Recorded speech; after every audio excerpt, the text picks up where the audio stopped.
I've got to say a very good afternoon to Bill Brown from Need a Nerd. Good afternoon, Bill. Oh, hi, Danny. Hey, look, thank you very much for getting on board with us. You're our new sponsor for the tech show on a Tuesday afternoon. Well, we love technology and we like to be out there, so why not? Now, sorry, Jane. Look, just the other day I was out and about and I saw a van with Need a Nerd on it. And I went, these guys aren't just doing stuff on the phone. These guys are out on the road. Absolutely. That's most of our business. So to you. All right, then. Well, look, thank you very much for getting on board. Now, what did you think of what happened with the tsunami? Oh, I thought it was very interesting. I mean, I'm in Hawke's Bay, and we were nowhere near the beach that day. It was interesting to see the news reports and things, but I didn't really notice anything where we were.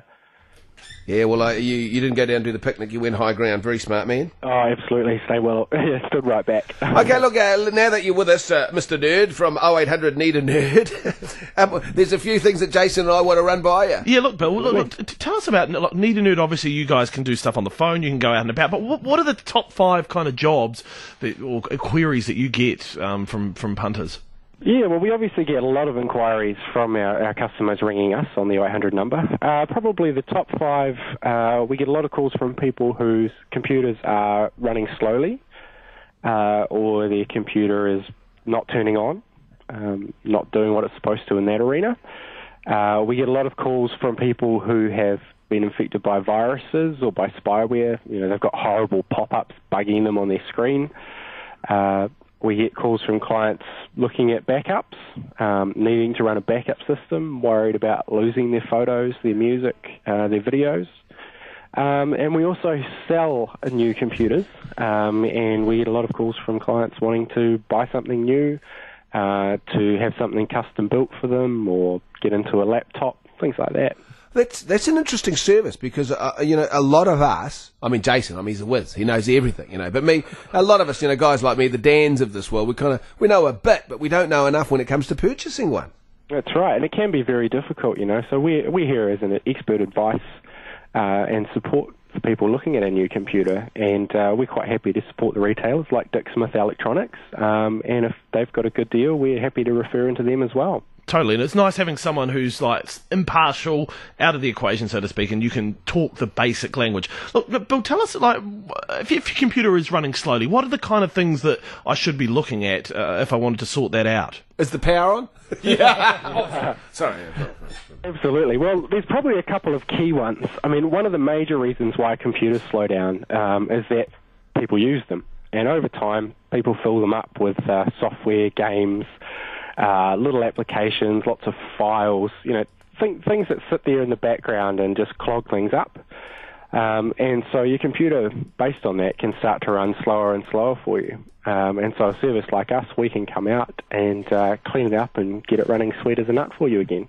Nice. Well, look, we want to hear from people this afternoon. If you've got any questions, we're going to have Bill with us for the whole show. Give us a call, 0800 80 1080. We could or Bill will be able to answer a lot of the questions for you. If not, he'll be able to grab your number and give you a call later on, or you can give him a call. 0800 63 33 26 is the phone number for Need a Nerd. Anyway, pick up the phone now. Call us 0800 80 1080. It is a Tech Tuesday here at News Talk ZB. A Tech Tuesday with 0800 Need a Nerd. You can ask them anything. Techie, do it now. Give us a call, 0800 80 1080. G'day, Colin, you got a question? Yeah, I got someone just hacked into my email, and I sent a message saying I'd lost my wallet in London. Would you send me $2.5 which is obviously gone to all my contacts. I've created a new contact, but how do I get rid of that old one? The old email account? Yeah. You're worried about people doing it again. Where's the email account with, Colin? Is it at extra, at hotmail, at something.com? Yeah. It's Hotmail, is it? Hotmail, yeah. That's interesting, actually. There's been a few cases of this recently. 2 things I would recommend. One, go back into it and send an email out to everyone in your address book saying that, well, I've lost that, you see. The address book's gone. You can't get into it now? No. I can't get into my old previous sign-on. Oh, okay. It says wrong password. Yeah, exactly. Yeah. Well, they have a feature where you can reset your password. Have you seen that? No. When you go to sign in, if you put in the wrong password, it will come up with a little link, and the link will say "Forgotten your password." Okay. Click on that, and then that'll take you through some security questions. And if you can answer those correctly, you get a new password, and you can use that to get in. To open up my old one. exactly. Once you're in, send out a message to everyone saying that you're no longer using that account. Yes. And then in the options menu, one of the options is cancel my account. And you can actually cancel it, and it means that no one can get into it again. Though the people who did get your address book, though, can still pretend to be you and send those messages out. But at least then if someone replies, they'll get a message saying, does not exist, and that might be a hint for them. It's probably worth, if you can get back and get a copy of your address book. Yeah, print out a copy, yeah. Print out a copy or download one, and then send out a message from your main account, say your Ad Extra account or your Ad Vodafone account, your main one, and just tell them that this is actually your email address and the previous one was spam. I actually got spam myself the same way.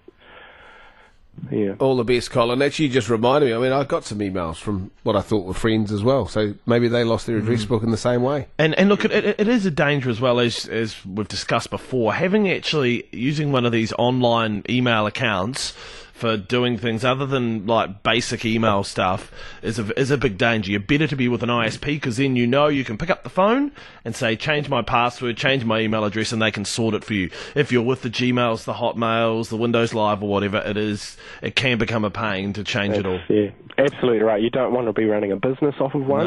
No. That's a big no-no. Look, Bill, you stay there, mate. We're going to take some more calls. Bill Brown from Need a Nerd here. Pick up the phone. It's a Tech Tuesday, 0800 80 1080. Call us, News Talk ZB. This is Tech Tuesday with 0800 Need a Nerd. Ask them anything techie. G'day, Raymond. Hi, guys.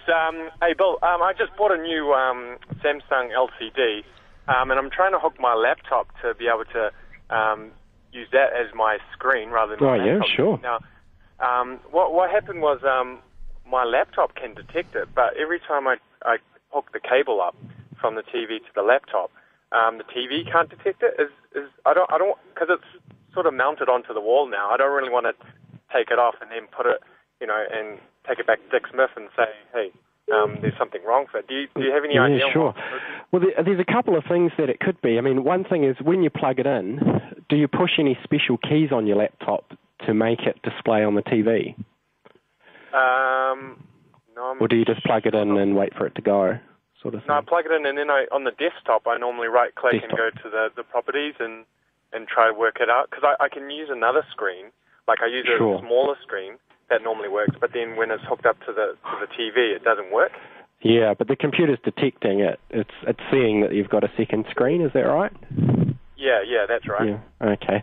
I would wonder, it might be that the size of the new screen is such that it's so big that the computer can't display a large enough picture for it, and so it just refuses to show it because the computer picture's too small. Have you covered the wall, Raymond, have you? Sorry, what was that? Have you covered the wall with a screen, have you? How big is the screen, Raymond? Yeah. How big is it? It's a 40-inch screen. And, good size. Yeah. Well, the other thing you could try, Raymond, this is definitely worth doing, find out what sort of graphics card your computer's got, and then update to the latest drivers for it. Now, if you've got a brand-name computer, you'll probably see a sticker on the side of it that'll tell you what sort of graphics it's got. And then check out the manufacturer's website, say NVIDIA.com or ATI, Radeon, ATI.com, and have a look for the latest drivers for your video card. You'll be able to download them, and once you install those, you might find that actually fixes it. Because how old's the computer, Raymond? Well, I bought it at the end of last year, actually. Okay, that shouldn't be too big. Relatively new. It should be pretty much supported. Because I know I've just got a brand new, I think it's 27-inch widescreen for one of my computers downstairs here at work, and one of the video cards on a computer that was about 4 years old wasn't capable of running the high resolution, so we had to replace the whole video card. Especially some of the high specs on these new TVs and monitors. Some of the older video cards won't handle it. Who do you know in accounts that get you a big TV like that when we've got a diddly little next to nothing out there? Don't you worry. He knows somebody, Bill.